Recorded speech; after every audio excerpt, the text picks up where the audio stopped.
काल आमच्या टीचरचा बर्थडे होता. मग काय, आम्ही जो मात आणि आमची टीचर को मात. टीचरला म्हटलं चांगली तयारी करा, ड्रेस वगैरे घाला, पण नाही, आमच्या टीचरला मॅक्सीवरच केक कटिंग करायचा होता.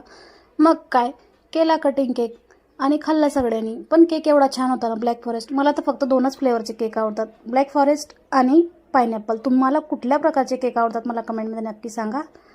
आणि हो, त्याच्यानंतर ना कोल्ड्रिंक्स वगैरे आणलं आणि बड्डे खूप लेट झाला, कारण तिचे मिस्टर ऑफिसमधून यायला त्यांना लेट झालं. रात्रीचे 11 साडे 11 वाजले होते. पण म्हटलं चला, बड्डे वर्षातून एकच दिवस येतो, हो दे म्हटलं, गाजवूया रात्र, काय फरक नाही. पण आमची टीचर ना तेवढी खूप साधी सिंपल आहे.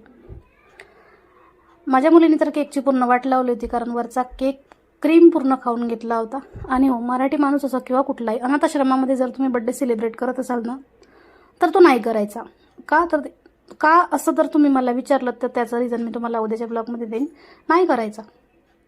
तुम्ही घरात करा, छोटा करा, मोठा करा, काही प्रॉब्लेम नाही, पण अनाथाश्रमांमध्ये कधीही बड्डे सेलिब्रेट करू नये. मग माझी फॅमिली, तिची फॅमिली मस्त असे एकत्र आलो, कारण मॅडमचा तेवढा मूड नव्हता. केक कटिंग झाला, केक वगैरे खाल्ला, त्याच्या म्हटलं चला बाय बाय टाटा, आता घरी जाऊया आणि झोप.